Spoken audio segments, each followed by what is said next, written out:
What up, sucker?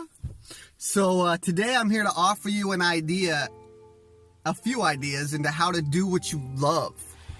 So something that fulfills you spiritually, something that fills you, and forgive me, productively and economically. It meets your monetary needs, your needs for a roof, shelter, food, water, sense of security. It fulfills those economic needs in exchange with the instrument of money, nevertheless. So in order to even know what you love, you need to let yourself go. You need to let go unconditionally as to judgments you might place onto liking video games. I don't know if that's a good one. But into liking jumping rope, if you're into exercise, maybe boxing. Those are ones that are pretty accepted judgmentally. But let's say I love keto. Okay, I do.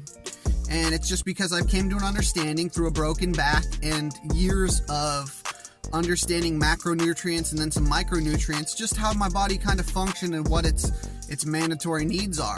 Check the engine oil, check the antifreeze. Like most people know to check the engine oil. It's like, watch how many calories you eat in a day. Got to measure it. But then you got to learn to check the antifreeze. Are you nutrient deficient? Then you got to learn to check the power steering fluid. Do your teeth have spots on them? Do your fingernails have like white things? There's signs of deficiencies or over toxicities of foods you might be consuming that have too much. You get too much iron, whatever.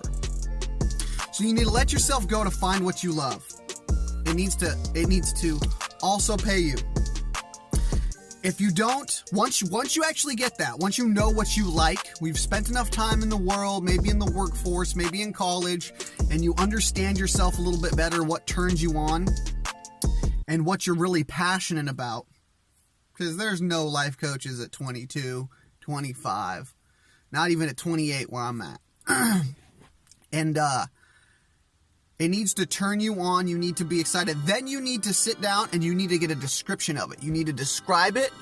You need to lay out some structure, some sort of, this, and this, a plan, some sort of a goal that's going to change.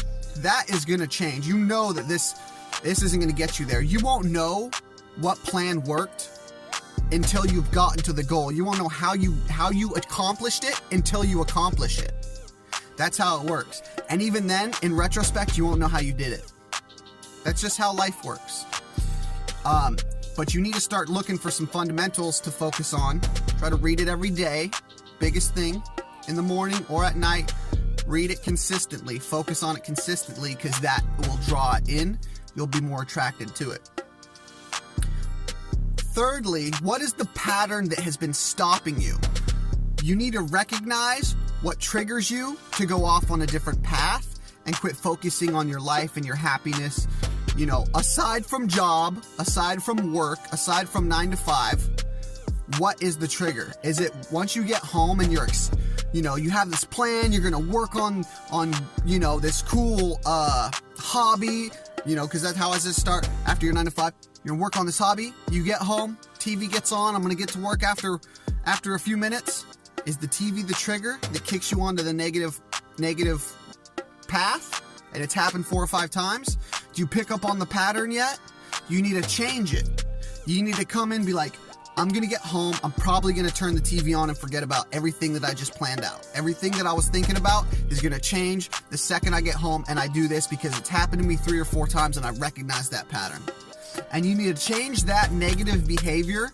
You can't get rid of it. You can exchange it for a different behavior. So try to exchange it for a positive one.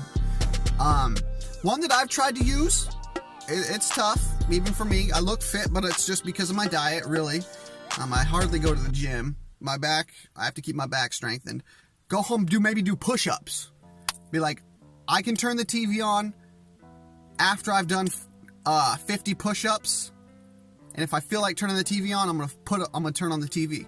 But if I feel like working on what I was planning on working on, I'm gonna do what the plan was. So 50 push-ups, then make the decision if you're going to turn on the TV or if you're going to do the other thing. And typically it's like an enzyme. Those push-ups, it'll kickstart the want for productivity, the need to do something. You know, you feel strengthened, you feel more confident. It's all part of that.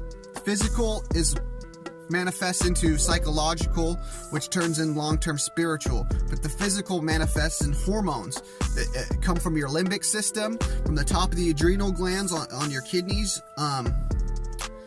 and which is interconnected with the nervous system. Tons of nerves go into there. So I hope these are good ideas. You know, the way that I kind of look at this, if 15 people watch this video, that's my goal. If 15 views happen to this stupid video, and I think that's like 5%. One person gets one good piece of information that lasts them one day. And this took me 2 hours, let's say that. One good piece of information and it lasts one person one day, then it was worth my time. Dose.